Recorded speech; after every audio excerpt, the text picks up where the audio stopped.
This is Charlotte Talks. I'm Mike Collins. CATS is about to experience big changes. The man running Charlotte's transit system has already experienced his share of changes at the organization. He took over on an interim basis 4 years ago upon the departure of former CEO John Lewis and immediately discovered a plethora of problems, including no maintenance performed on any of the Lynx trains ever.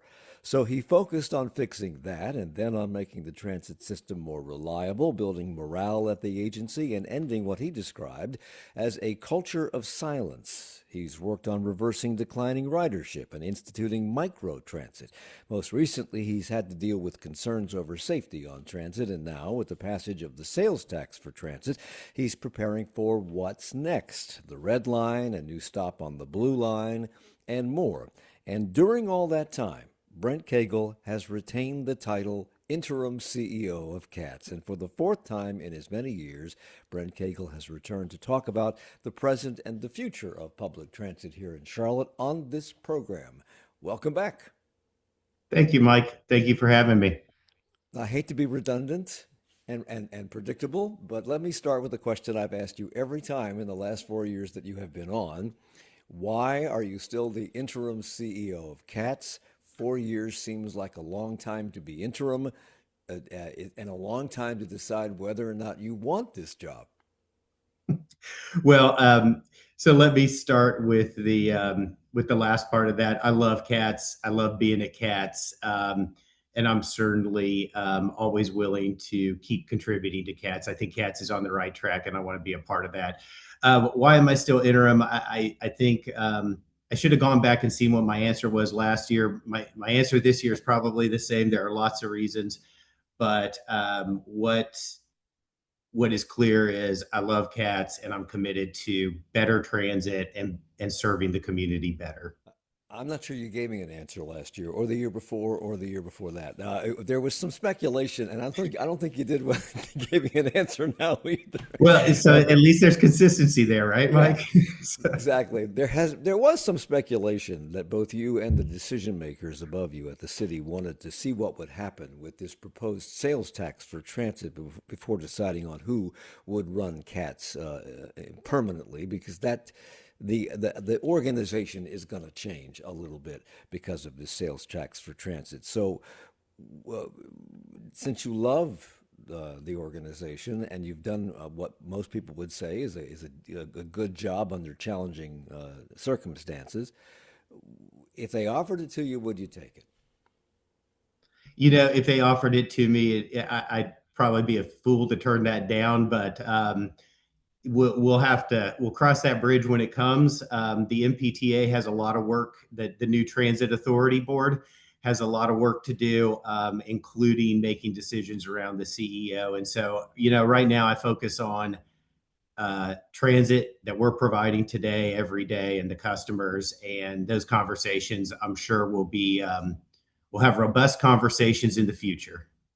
So this transit plan is going to kick in short order. Before we talk about how that will change CATS, the buses, and links, the trains, and when it all will begin, let's talk about the major concern that a lot of people have had since last August, and that is safety on public transit. There have always been and will always be incidents on public transit which might raise safety concerns, as there are everywhere in any city in America and even in small towns. You can't always predict what's going to happen. But safety concerns were raised by the fatal stabbing of Irina Zarutska on the Blue Line train last August, followed by another stabbing, not fatal, in December. But the initial one caught international attention and the attention of Donald Trump, who even had Irina Zarutska's mother attend the State of the Union speech. Some would say that this violence would have been less likely to occur if the Lynx trains had turnstiles and better security, perhaps even transit police in every car. Others would say that you cannot completely protect anyone, anywhere, anytime from a random act of violence. What's your take on that? Yeah, I think that there's truth in both of the statements you just made. So what we know is it is important for passengers to pay their fares.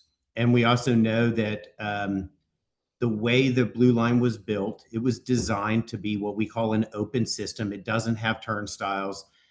And would we have made a different decision 25 years ago when building it if we knew what we, you know now, what we know then, what we know now? I don't know.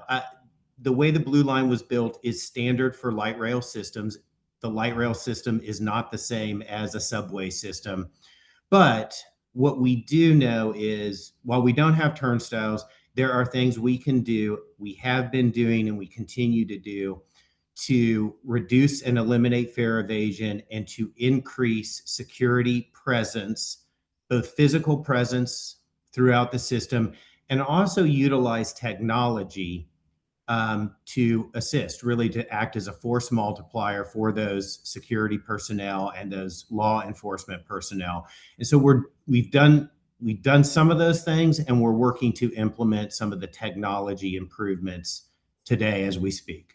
But is fare evasion really connected to safety? Are people who pay any less likely to commit acts of violence or random acts of violence than people who do not pay?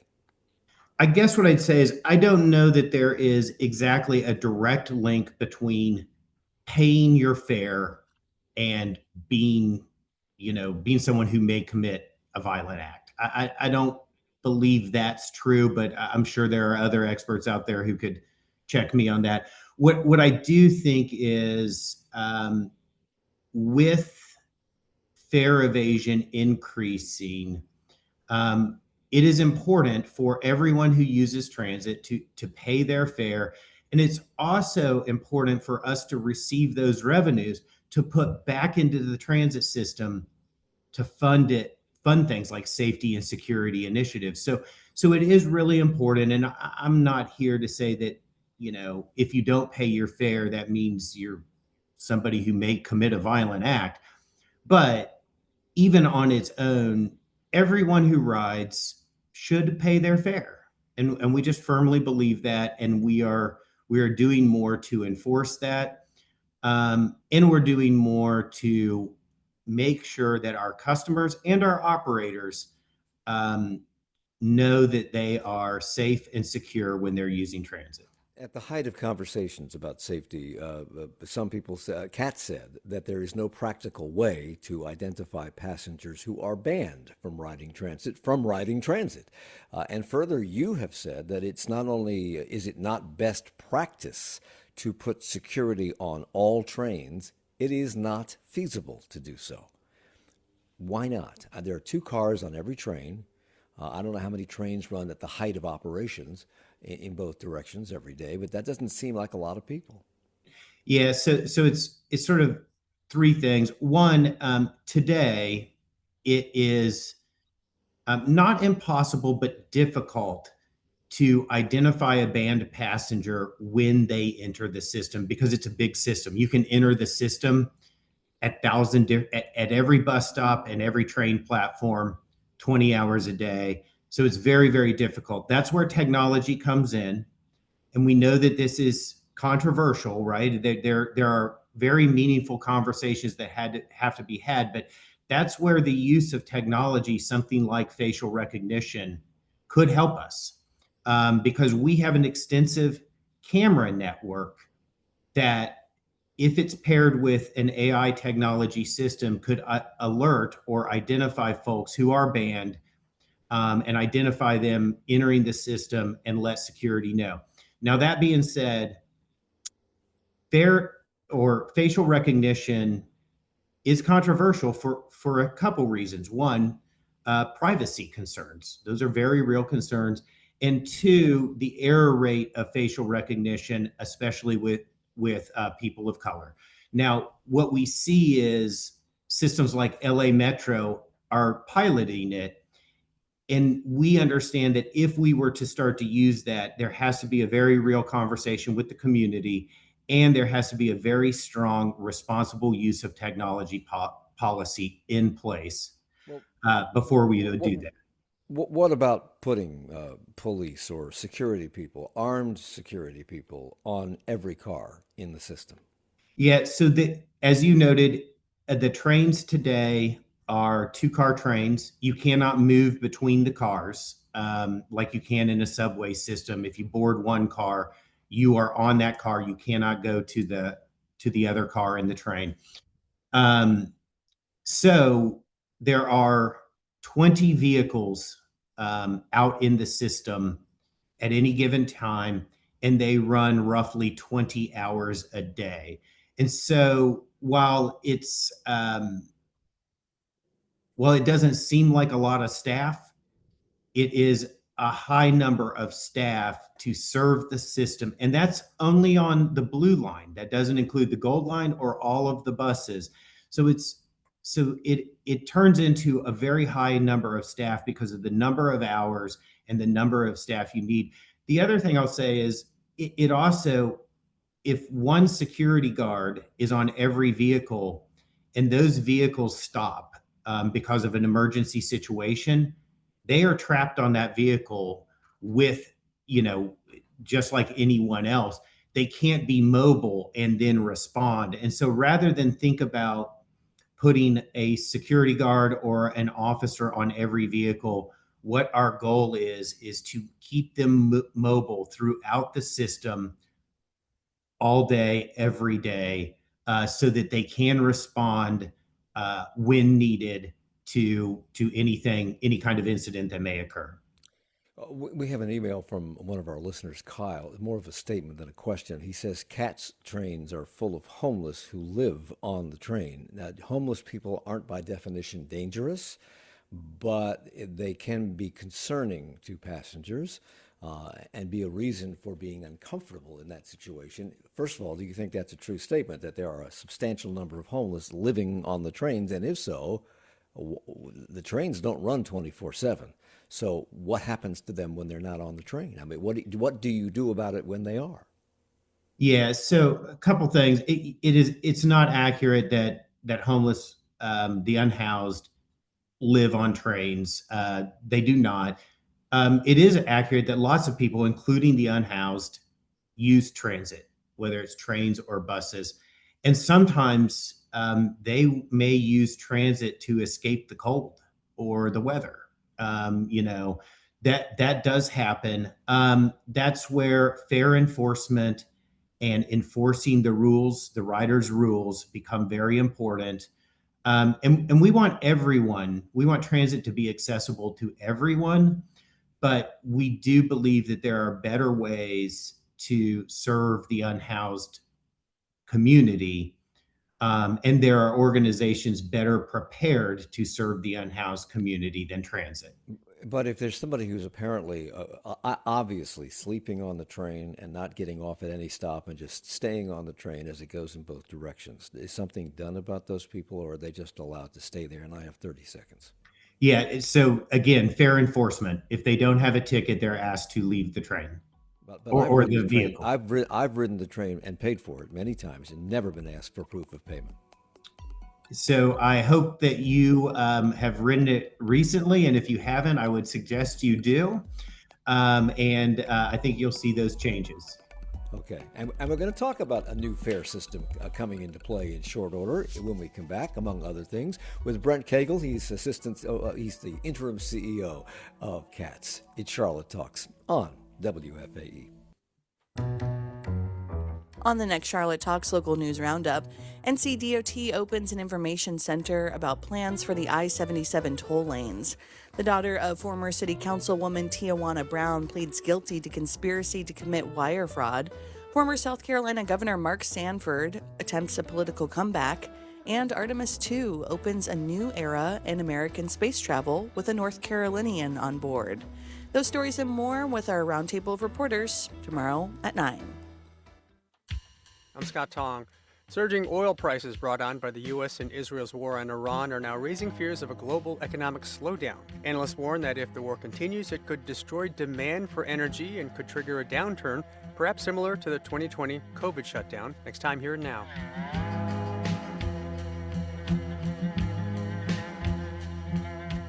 Join us at noon today for Here and Now on 90.7 WFAE. Do you love a great story? Are you looking for a bit of a respite from the daily news? Are you ready to embark on an extraordinary journey through captivating tales and immersive narratives?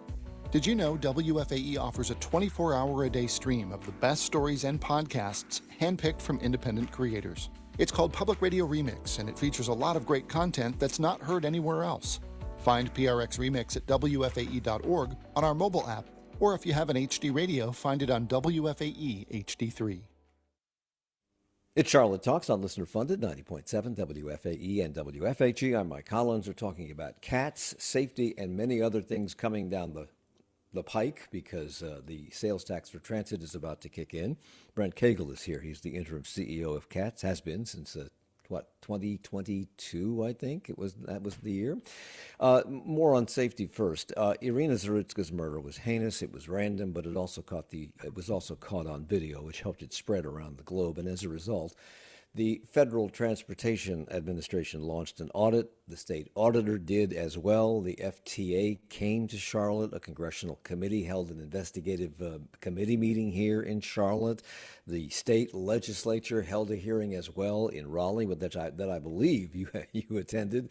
And the Metropolitan Public Transportation Authority held a meeting on Tuesday about this. Given the number of murders that happen every day in this country, including in schools, that seems like a lot of meetings based on transit safety. How much of the reaction of this is political? How much of what was uncovered by these various audits and committee hearings can be used to make transit safer? Yeah. So I will purposefully not answer the first part of that question. I think all of this was a heinous, tragic event. And I think it caught folks' attention. And that's not the politics of things. That's acknowledgement of this tragedy.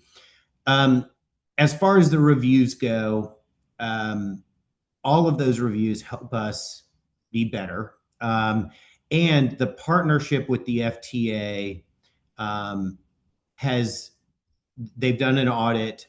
They've given us really good feedback that we can make improvements on, and we're doing that. The other thing I'll say from the General Assembly side, Irina's Law, we support the General Assembly as they work to make transit and our communities safer. And so I do think that there are some meaningful actions that came out of it. And I think that we have taken and continue to take meaningful actions to make our passengers and our riders safer in transit. Give me some examples of the most serious issues raised throughout these audits, or things that you've done in response to what you've discovered. Yeah. So one of the major things, in addition to increasing the number of security contracted staff that we have, and we've done that, but before August 22nd, we were doing that, but we certainly are doing that today. We continue to do that, significantly increasing our security contractors. We've also deployed bike units throughout the system, again, keeping them mobile. We have special operations units, and they are really focusing on hotspots in the system where we see problems that maybe are recurring. And we have a strong partnership with CMPD. Every week, we have over 1,400 hours of off-duty police officers working specifically in our bus and rail transit system. It is incredible. There has been strong support from CMPD and Mecklenburg County Sheriff's Office. They participate as well. And it is making a difference throughout the system. In February, the Federal Transit Administration released an audit of Charlotte Transit and identified 18 areas of noncompliance and 6 non-mandatory recommendations. Among the 18 infractions, I'm not going to go through all of them, but among them We're not implementing the required safety risk assessment process when assessing assaults on transit workers, no monitoring whether safety risk mitigations were implemented as intended, not establishing or implementing a process to monitor whether safety mitigations were effective, and not developing or carrying out a plan to address safety deficiencies identified through performance assessments. That's the top of the list. Did any of this come as a surprise to you? Why was the system cited for these and other infractions? Yeah, so a couple things. You did mention some of the things that they found that we need to improve on, but I'll mention a couple of the things that they said that there were no findings that we did very well in. One, they said that we identify risk very well, no findings in that area. And two, they said that we mitigate those risks when we identify them very well, no findings in those areas. What they really said was, what we need to improve on across the bus and rail system is how we document the risk and the mitigations, and we then track and document the actions we've taken and the effects or results of those actions. So all of those findings are good findings. We agreed, right? We agreed with every single one of them, and we are working to correct those. But again, these are really about how we document processes and document what we do. But they acknowledge that we identify and mitigate risk with no findings in those areas. At the Tuesday meeting of the Metropolitan Public Transportation Authority, they presented CATS Integrated Security and Public Safety Plan. Was that their work product, or is it yours that they were simply ratifying and saying, this is what we're going to do? That is our work product. So the FTA launched an audit, but they also said we want a written transit security plan. And so we pulled that together and submitted it to them. They have accepted that plan, and we are working together with them to implement that plan. But that plan is our product submitted to the FTA. So that plan, the Integrated Security and Public Safety Plan, outlines several of the things that CATS has undertaken in recent months and years to make transit safer. And the top of the list was this statement, quote, CATS increased its authorized contract with our security provider from $5.8 million in 2022 to $18.4 million in the current fiscal year. This expansion has enabled the contractor to grow its authorized staffing from approximately 100 personnel in 2022 to 219 today. That's a quote. That seems to fly in the face of North Carolina State Auditor Dave Bullock's report, which pointed out the increase in costs for security, which match your figures, by the way, but claimed that the number of armed officers has declined by 40%. Is this an apples to apples comparison here, or are we looking at two different things? It's not, it's not an apples to apples comparison. What I would say is, so I'm glad that the numbers match because we provided those numbers to the state auditor at his request. But what he's really saying is, it is true that the costs have increased and the personnel have increased. The personnel we have today are a mix of certified law enforcement, armed security, and unarmed security. And so what he's noting is that specific to certified law enforcement, those staffing levels have not gone up. However, total staffing levels have. Okay. According to the plan presented on Tuesday, CATS has the intention to establish an in-house transit police department, but that won't happen for another 2 to 5 years in the future. First of all, since it's not feasible to put an armed officer on every train whenever it's running, on every car whenever it's running, how will this be different from what's happening now? And what about in the meantime? If you think there's a need in 2 to 5 years for a transit police department, why not just do it now? So why not just do it now? Let's start with that question. The first thing you have to do is go through the state process to be certified, right? There's a process. You don't get to just decide it one morning that I'm going to start a police department tomorrow. and start hiring. There's a process for that, and it's a thorough process. And so we need to go through the state process. Even before we go through the state process, we need to do an analysis to determine what our transit police department looks like. What is the staffing levels required? And then on the back end, you have to start hiring. And I think all of you and your listeners know it's tough. It is a tight market out there for police officers today. They're tough to hire. So even after you get through the evaluation, the state process, you still have to think about recruitment, and how do you staff for that. And those are all some of the challenges that you have to solve for before you have that transit police department. So what do we do in the meantime? We keep doing what we're doing. We have contracted security. We have off-duty officers. The other thing I'll say is Chief Patterson. I love Chief Patterson. She is great. I'm glad she decided to come to Charlotte. For people who don't know, Stella Patterson is the new police chief. Go ahead. I'm sorry, the new okay. Charlotte-Mecklenburg Police Department Chief Stella Patterson. She's great. She's a great chief. We work closely, and we continue to work closely to help solve for these problems that we see. I don't want to in any way minimize the loss of Irina Zarutska's life because it was completely unnecessary, heinous, brutal. You can't, you will run out of adjectives to describe what it was about. But the Charlotte Observer reported in February that crime is rare on public transit. Less than 1% of violent crimes that happen within a quarter mile of CATS, a bus or light rail, actually involve transit. They don't involve transit. And we should add that when you consider the number of trains that we have been operating and the number of people who ride them every day, every week, every month, every year, should we be comforted by the fact that there has been only one murder?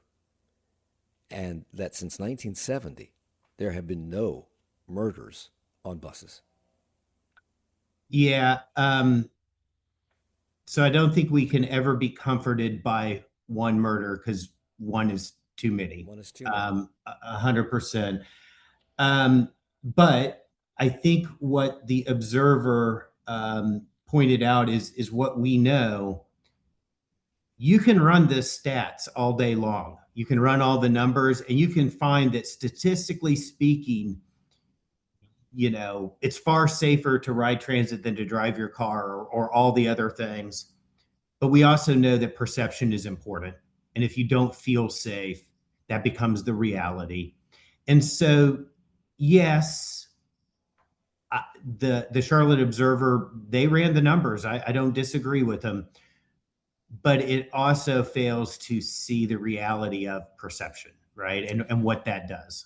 And that is the reality for some people, that there's real danger in riding a train or riding a bus in Charlotte. And we reported for several months, a couple of years ago, about the staff at CATS, drivers being concerned about their own safety.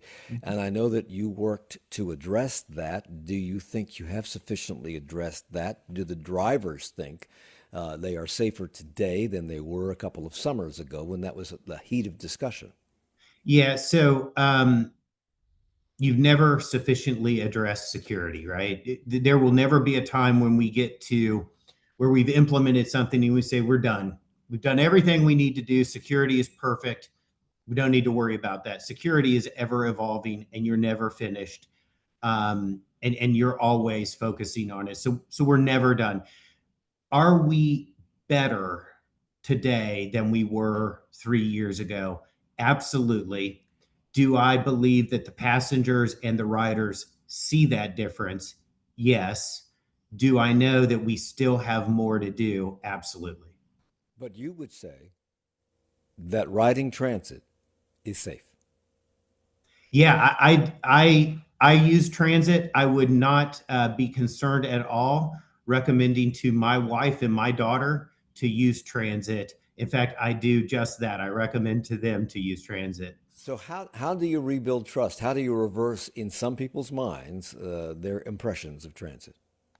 Yeah, it's a process. Some of it is through communications, but a lot of it is trust is earned, right? And it's hard to earn back. And so a lot of it is in the actions. When people hear us saying things like there is a visible presence, and they take us up on that, and they come back to transit, they need to see that visible presence. And so I think it's twofold: one, talking about it, but also two, showing, right, the proof's in the pudding. When people come back into transit, showing them that there is a change and a difference here. So let me ask you a quick, because you said I have not ridden the train recently, and you said that if I did ride the train, I would find that they are going to check to make sure that I have paid to be on that vehicle. So are those people in every car, on every train, all the time? They are not. So what we're doing now is it's probably not likely that you will be checked every time you ride a train or a bus. But our goal is that you will be checked more often than not, and that you will see security throughout the system every time, And or that security will be in the system, even if you don't see them. They're there, and they're so remaining. are they like air marshals on airplanes? They're there as quote riders, but they're really there as security personnel. So some of our special operations groups are thinking about the special operations groups do think about doing just that. Let's call it, the anonymous passenger model. Mm-hmm. They haven't deployed that yet, but what I do believe is, they're uniformed personnel, and they may not be on the train car when you're on it, but when you hit that platform, you see them. They may be coming throughout that train car, but they're staying mobile throughout the system. Now, I will say we are rolling out a dedicated fare inspection unit. We are putting that contract out for proposals probably in the next 30 days. And that will create a dedicated workforce who is their only job is to check tickets throughout the system. And that will also increase visibility and increase the number of times that you see that your ticket is checked. Are those people trained security people, or are they just ticket checkers? And if they are not trained security, what happens if they check your ticket and you don't have one? Yep. So they are not security. They do receive training, de-escalation training, as well as critical incident training. 99% of the time, if they check someone's ticket and they don't have one, the person buys a ticket, right? 1% of the time, things may escalate. And when those things happen, again, they call in security or CMPD, and they take care of that. Brent Cagle is our guest. He's the interim CEO of CATS. We've been talking about the past. We're about to talk about the future and what's coming as the result of the rollout for the 1% sales tax for transit, which starts this summer. We'll do that when we come back. It's Charlotte Talks on WFAE.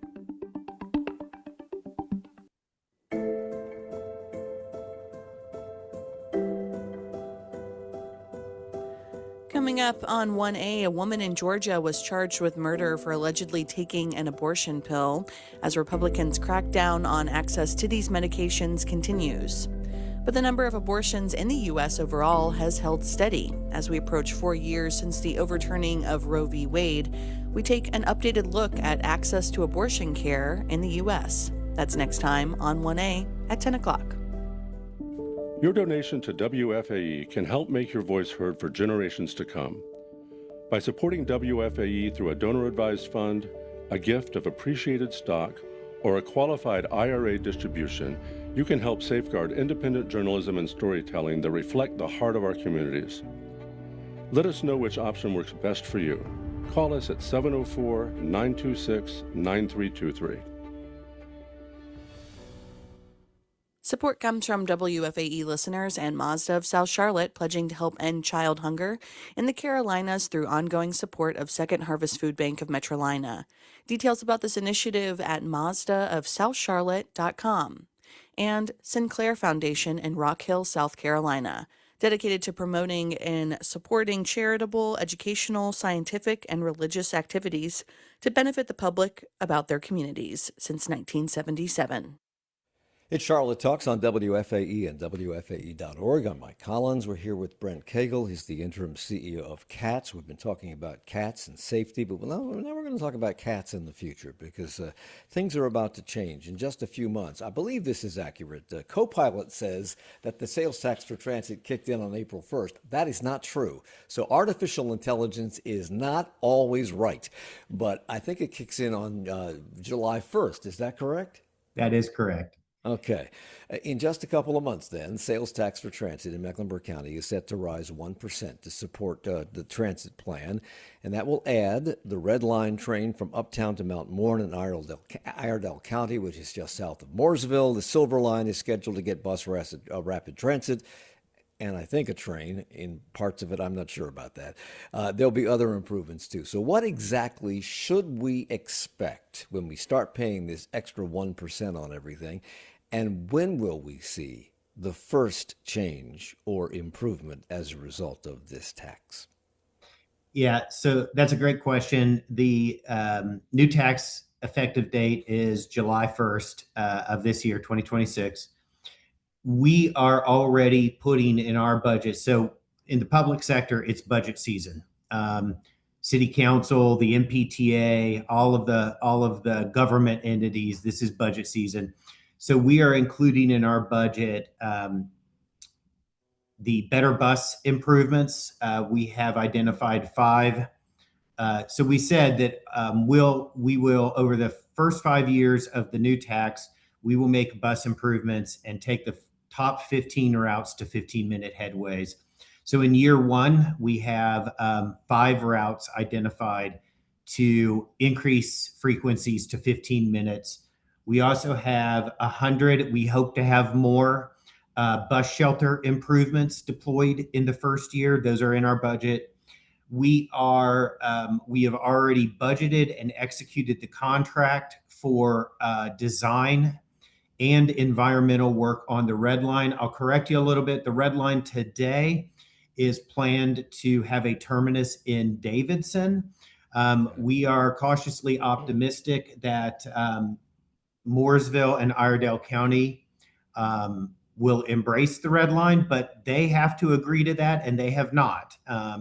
So we are moving the Red Line design forward. We're moving the environmental forward. We're also moving the Silver Line design forward, which is a light rail product running from the airport in the first segment from the airport to the Coliseum, to Bojangles. So I'm sure there's a lag time on all of this. We start paying on July 1st. I don't know when you get the money. When does the first penny flow into you? The first new penny flows into us 3 months later. The Department of Revenue collections start on July 1st, and they disperse that revenue 3 months later.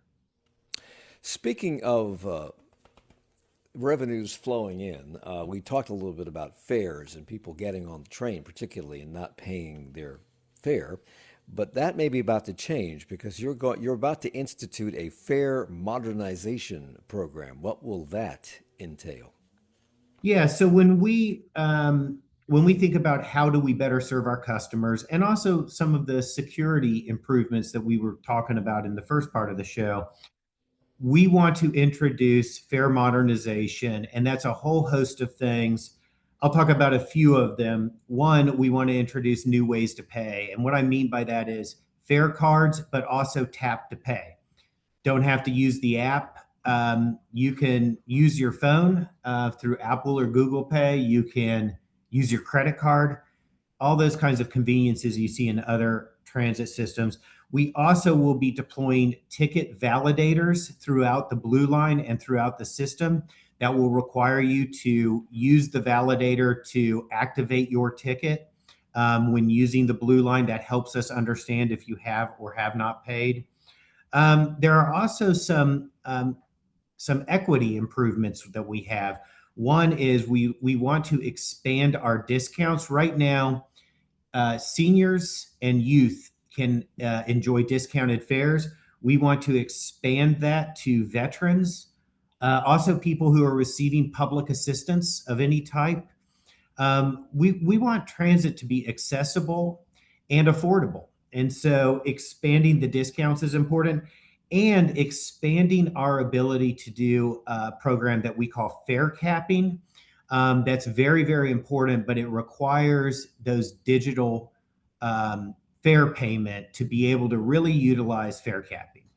So I don't want to get too deep into the weeds on this, but once this is instituted, this fare modernization and the tap to pay and using Google and Apple Pay to pay, how do I then prove to people checking once I get on the train that I have paid? What do I show them? Yeah, the system automatically, because again, you're tapping in our system, it automatically registers that, and security will be able to validate that you have an active How? valid ticket by How? doing that. How? So there's a lot of technology in it, and I would say I would save that for our tech folks to talk about.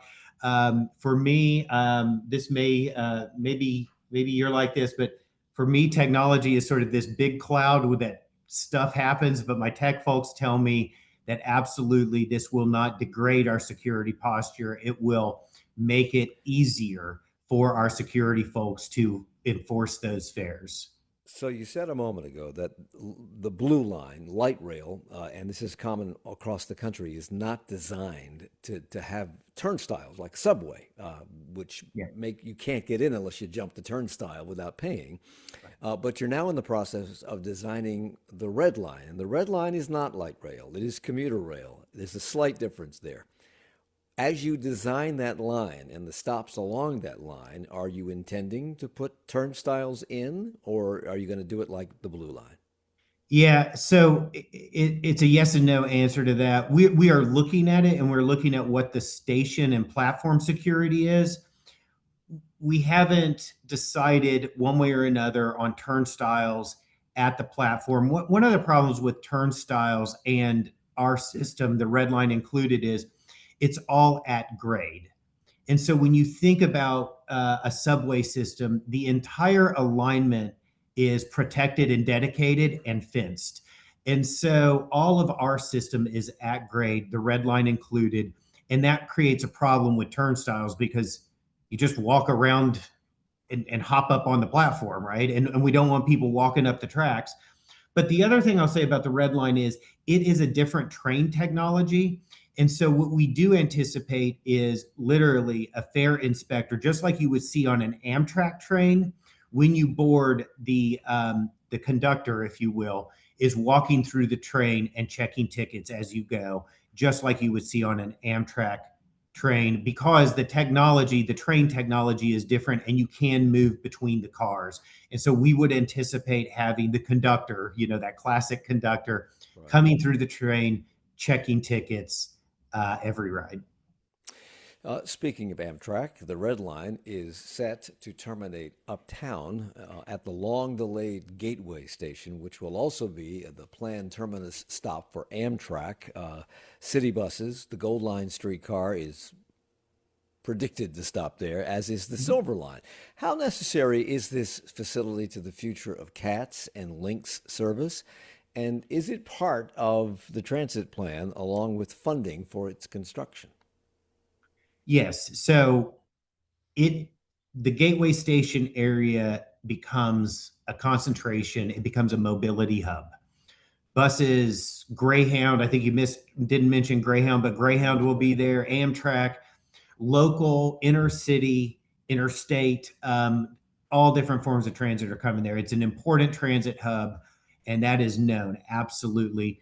And we are prepared to fund the local transit pieces of that hub.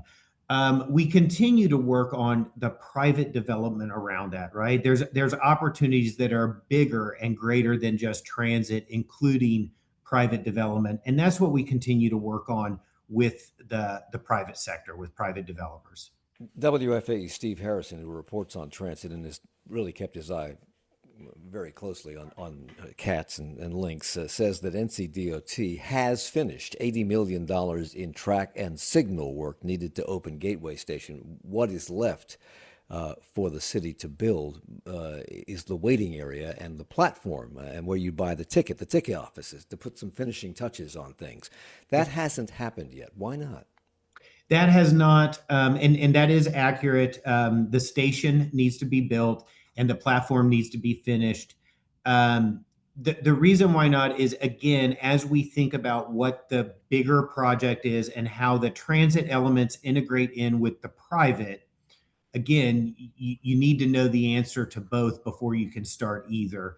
And so we are working through that, but clearly the Amtrak station is a priority of NCDOT, and it is a priority of the city and the MPTA. They need that. They need a new station yesterday. North Tryon is past its prime. Nicely put. Yeah, so we know they need that, and to be more precise, they need that by 2030. That is priority number one for the city, for NCDOT, for everyone involved, and we're working on that every day to make it happen. I mentioned all these, and you added one to it. All these different services coming together at Gateway Station, from Amtrak to the Silver Line to the Gold Line streetcar to the buses to the Greyhound buses as well. One thing we didn't mention was the Blue Line. Is that out of the picture completely? Because I was told, we talked about this several years ago, that it doesn't make any sense to have a transit station where you transfer from every known public transit conveyance to another, except the Blue Line, without walking several blocks to get to it. And I was assured by somebody behind the scenes, off the record, in the know, who said that is not going to happen. It's going to be there too. Is it? The Blue Line does not run to or into Gateway Station. You connect via the Silver Line or the Gold Line. You would connect via the Silver Line from Gateway to the 9th Street / 11th Street station where they interact, or you would connect at the Gold Line on Graham down to the transit center. Okay, so by law, all of CAT's assets are going to be transferred from the city of Charlotte to the Metropolitan Public Transportation Authority. I will never learn that name ever in my life, but that's supposed to be happening. Will they have the money and or the authority to get this Gateway Station project underway? Yes and yes. So they have the money and they have the authority. Well, that brings us to this question. Who the heck is in charge? Because CATS has been wholly owned and operated by the city of Charlotte. You are an employee of the city. Now all CATS assets are going to be transferred to the Metropolitan Public Transportation Authority. And now there is this additional entity, the Charlotte Regional Transportation Planning Organization. When all this shakes out, who will you or another CATS CEO report to? Who will you be working for? Who will be paying you, etc.? Yes, the definitive answer is the MPTA, the Metropolitan Public Transportation Authority. They will be in charge. They will be the employer. They will be the governing body for transit in Mecklenburg County. So they'll be doing the hiring, the firing, the route planning, the safety protocols, any expansion that comes into the system in the future, and daily operations. They'll be in charge of all of that. They'll be in charge of that. They'll be setting policy, and the staff who do it today will keep doing it in the future. The name on their paycheck changes, but the jobs they do and the important work they do doesn't. When does all this happen? That is a good question. It will happen in stages. The first due date, if you will, that's defined in the PAVE Act is July 1st, 2026, to lay out the plan to do all of this. It's probably going to be a bit of a process, right? It's not one at one specific day, but over the next, I would say 6, 12, 18 months, there will be milestones in the transition that will ultimately lead to a complete separation of CATS from the city of Charlotte to the MPTA.